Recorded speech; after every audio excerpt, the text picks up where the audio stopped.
फिर रात इवन सोते हुए लोगों का माइंड हाइपर एक्टिव हो जाता है और कोई गाना चलने लग जाता है या कोई सीन्स चलने लग जाते हैं मूवी के या गेम के सीन्स चलने लग जाते हैं। ठीक है, हम सब बहुत एंग्शियस जनरेशन है, हम में एंग्जाइटी बहुत हाई लेवल की है हमारी जनरेशन में। ठीक है, हम में स्ट्रेस बहुत हाई लेवल का है और साइलेंस को प्रैक्टिस करना हमने छोड़ दिया है। तो machines will rule the world और मशीन्स लड़वाएंगी इंसानों को आपस में, मशीन्स ट्रस्ट उठाएंगी इंसानों का एक दूसरे से, और वो हो रहा है। मैं आपकी इज्जत क्यों करूं, आप मेरी इज्जत क्यों करें? आपको क्या पता ये पूरा लेक्चर चैट जीपीटी का, कि आज की जनरेशन यानी जिसमें मैं भी इंक्लूडेड हूँ, ना तफक्कर करते हैं ना तज़क्कर करते हैं बैठ के, और माइंड उनका इतना ज़्यादा एंग्शियस है, इतनी बेचैनी है माइंड में। एक आम आदमी कुरान की एक वर्स पढ़ेगा और एक तदब्बुर करने वाले पढ़ेगा, ज़मीन आसमान का फ़र्क है। तदब्बुर करने वाला वो पॉइंट्स निकाल लेगा कि आम आदमी को नज़र ही नहीं आ रहा होगा वो चीज़। हम ऐसे दौर में रह रहे हैं जब माइंडफुलनेस पे बहुत बात हो रही है और मेडिटेशन पे बहुत बात हो रही है, और उसकी वजह बुनियादी आप सबको पता है कि हम साइकोलॉजिकली इतनी स्टिमुलेटेड जनरेशन है कि हमें साइलेंस पसंद ही नहीं, और बल्कि साइलेंस जो है वो हमें खाती है, खाने को दौड़ती है। जबकि इट इज़ अ फैक्ट कि great minds only develop in silence. नबी सल्लल्लाहु अलैहि वसल्लम देखें गारे हिरा क्या करने जाया करते थे, साइलेंस प्रैक्टिस करने, ऑब्वियसली सॉलिट्यूड को प्रैक्टिस करने।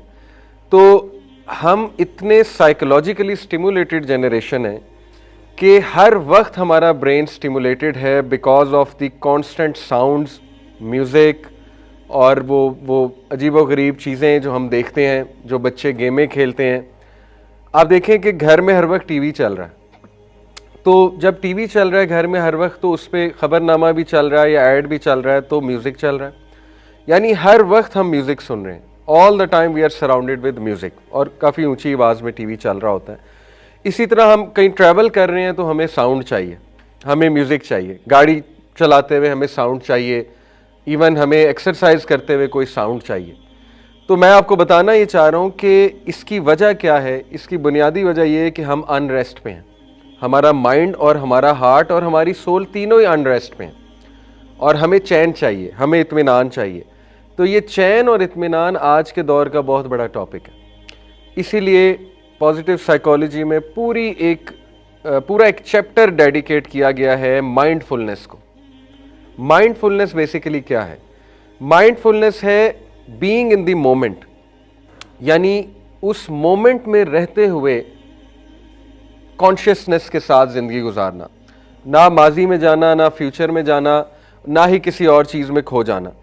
मिसाल के तौर पे साइकोलॉजिस्ट कहते हैं कि माइंड मसल का कनेक्शन ये रियल कनेक्शन है, यानी अब अगर आप एक्सरसाइज कर रहे हैं और आपका माइंड मसल का कनेक्शन नहीं है यानी आप माइंड को ये मैसेज नहीं दे रहे हैं कि मैं कौन सा मसल हिट कर रहा हूँ, तो उस मसल को वो फ़ायदा नहीं होगा। यानी इतनी ये डीप साइंस है माइंड और मसल का जो connection, it's all about mind.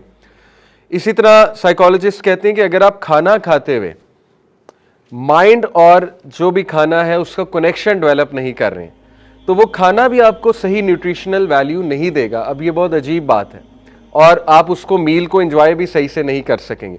तो देखें माइंड का बहुत रोल है, बट अनफॉर्चुनेटली हमारा माइंड हर वक्त बिजी है, हर वक्त बिजी है। इवन नमाज पढ़ते हुए भी हमारे जहन में बहुत से साउंड्स चल रहे हैं, यानी इवन म्यूज़िक चल रहा है, गाने चल रहे हैं। नमाज में जब हम खड़े होते हैं तो आवाज़ें चल रही हैं, अंदर की आवाज़ें हैं या ब्रेन में जो भी है ख्यालात वो चलना शुरू हो जाते हैं। Everything gets on.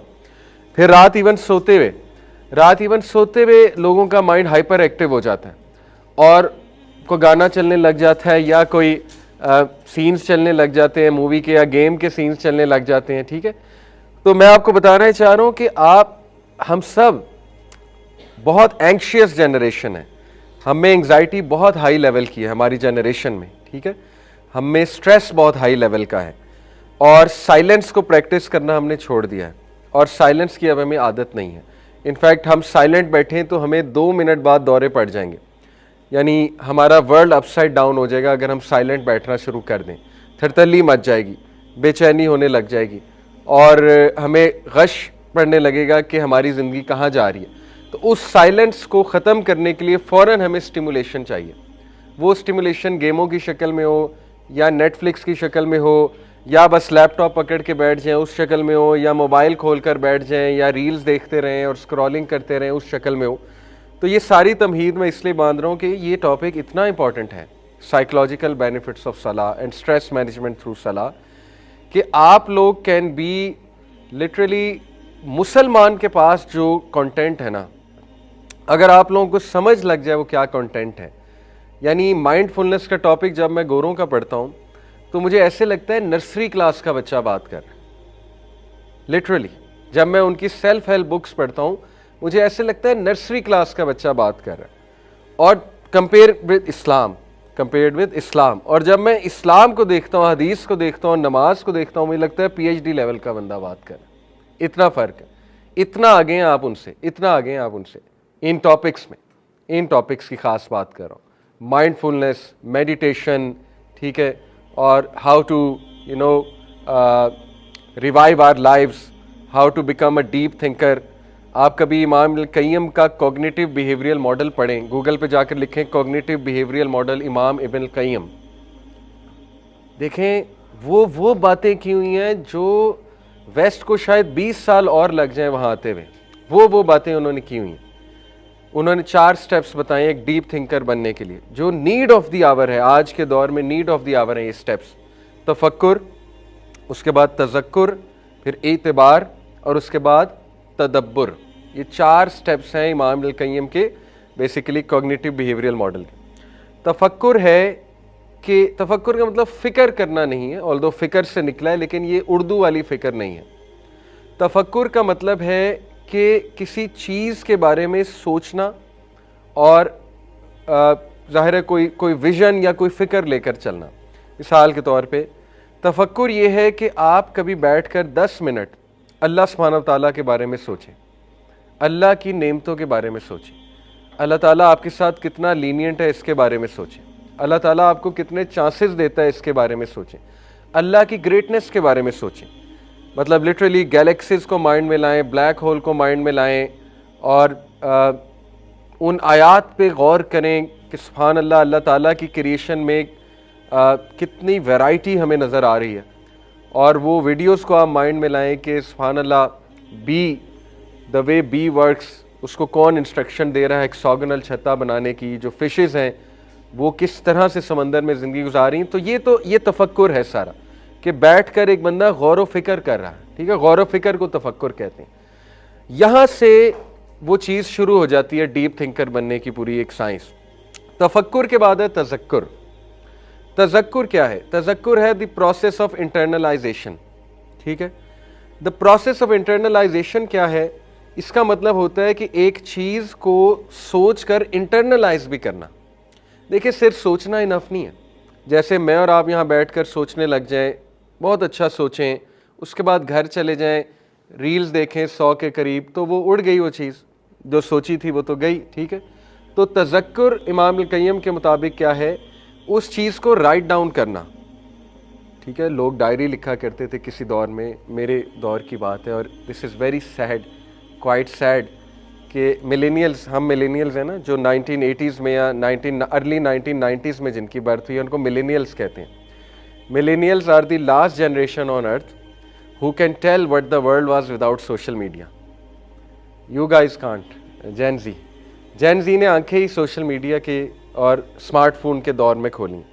We are the ones जो आपको बता सकते हैं कि कैसा था, ज़िंदगी कैसी थी सोशल मीडिया के बगैर, ज़िंदगी कैसी थी स्मार्टफोन के बगैर, ज़िंदगी कैसी थी इवन फ़ोन्स के बगैर।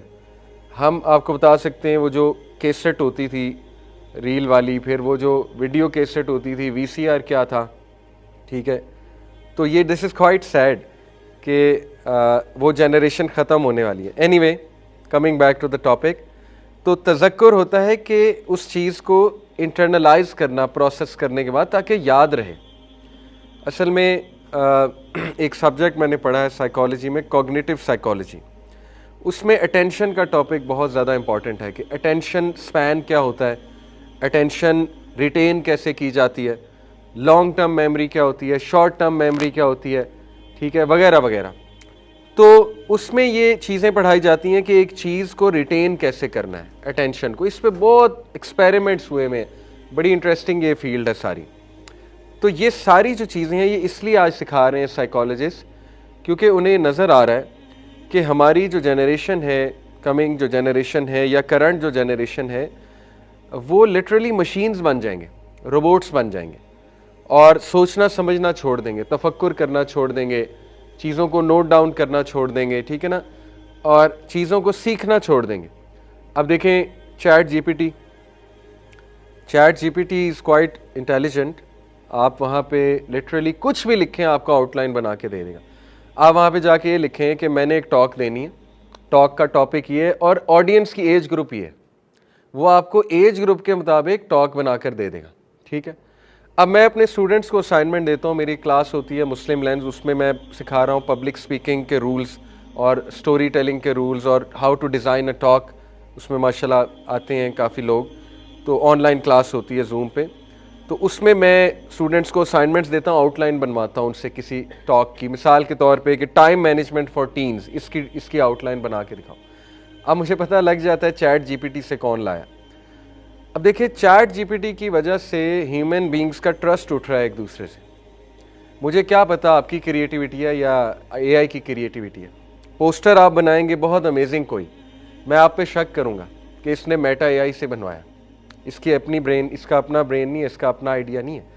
तो machines will rule the world और मशीन्स लड़वाएंगी इंसानों को आपस में, मशीन्स ट्रस्ट उठाएंगी इंसानों का एक दूसरे से, और वो हो रहा है।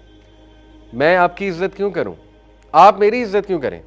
आपको क्या पता ये पूरा लेक्चर चैट जीपीटी का, आपके पास कोई गारंटी है? साइकोलॉजिकल बेनिफिट्स ऑफ सलाह हो सकता है चैट जीपीटी का लेक्चर हो, है नहीं इंशाल्लाह, ठीक है, मेरा ही है। लेकिन शक तो आ सकता है ना कि ये तो वहां से बना लाए, इनका क्या कमाल है, ये तो पोस्टर भी वहां से बना लाते हैं। तो वो जो एक अप्रिसिएशन थी कि यार इसने बुक पढ़ी है, बुक पढ़ के इसने पॉइंट्स एक्सट्रैक्ट किए होंगे या इससे बड़ी मेहनत की है, ये कमाल का ब्रेन है इसका। तो ये डेंजर्स हैं कमिंग दौर के, metaverse, chat GPT, Aahista Aahista और टर्मिनेटर मूवी सच होती जा रही, अगर किसी ने देखी है पुराने दौर में। तो वो मशीन्स जो है वो ह्यूमैनिटी को डिफीट कर देंगी, ह्यूमन क्रिएटिविटी को डिफीट कर देंगी। तो वी हैव टू इंशाल्लाह return to the old ways. देखें ये बात हतमी है कि जब टेक्नोलॉजी एक पीक रीच करती है तो वो रिवर्सल लगता है, और वो रिवर्सल लगेगा। हम जल्दी लगा लें तो अच्छी बात है, ऐसा ना हो कि हम उस फितने में इतना शिकार हो जाएं। But we need to teach our generation how to use technology. तर्क तो कर नहीं सकते, ऑब्वियस सी बात है, बट ये कि वी हैव टू टीच। तो बहरहाल ये सारी बातें मैंने आपसे इसलिए की, तज़क्कर, तफक्कुर, कि आज की जनरेशन यानी जिसमें मैं भी इंक्लूडेड हूँ, ना तफक्कर करते हैं ना तज़क्कर करते हैं बैठ के, और माइंड उनका इतना ज़्यादा एंक्शियस है, इतनी बेचैनी है माइंड में, और बेचैनी की वजह क्या है? Psychological stimulation, highly stimulated by sounds, by music. जो म्यूज़िक हम सुनते हैं वो इतना स्टिमुलेटिंग है कि लिटरली वो एक बंदे को पागल कर सकता है वो म्यूज़िक। और जो लोग कॉन्स्टेंटली, ये जो शॉपिंग मॉल्स में लोग होते हैं और कैफ़ेज़ में लोग होते हैं जिनकी 9 आवर जॉब है और 9 आवर म्यूज़िक सुन रहे हैं, तो उनकी मेंटल हेल्थ की तो धज्जियाँ उड़ी होती हैं। कई लोगों ने मुझसे शेयर भी किया है, ठीक है, जो होटल्स में काम करते हैं, शॉपिंग मॉल में हर वक्त म्यूज़िक चल रहा है, तो उनको तो नींद भी नहीं आती, इतना स्टिमुलेशन हो चुकी है उनकी। एनीवे, तो ये इनका सोल्यूशन क्या है? ये टॉपिक्स इनका सोल्यूशन है कि आपने मेडिटेशन की तरफ वापस आना है, माइंडफुलनेस की तरफ वापस आना है, आपने अंदर जो है वो पेशेंस लानी है, कंपोजर लाना है, आपने साइलेंस को प्रैक्टिस करना है, ठीक है। तो तफक्कुर, तज़क्कुर, इंटरनलाइज करना है चीज़ को, नोट डाउन करना है, फिर एतबार है, मज़ीद उसको हाई लेवल पे जाकर सोचना है, जो मैं सिखाऊंगा इंशाल्लाह आज, और फिर तदब्बुर होता है। अल्लाह ने कहा ना, अफला यतदब्बुरूनल कुरान, क्या ये कुरान पर तदब्बुर नहीं करते? देखिए तदब्बुर तभी होगा जब आप एक डीप थिंकर हैं, वरना तदब्बुर हो ही नहीं सकता। एक आम आदमी कुरान की एक वर्स पढ़ेगा और एक तदब्बुर करने वाले पढ़ेगा, ज़मीन आसमान का फ़र्क है। तदब्बुर करने वाला वो पॉइंट्स निकाल लेगा कि आम आदमी को नज़र ही नहीं आ रहा होगा वो चीज़, ठीक है। तो ये टॉपिक्स बहुत इंपॉर्टेंट हैं और नीड ऑफ द आवर हैं कि हम नमाज को बहुत केयरफुली समझें, और नमाज इज़ द सलूशन।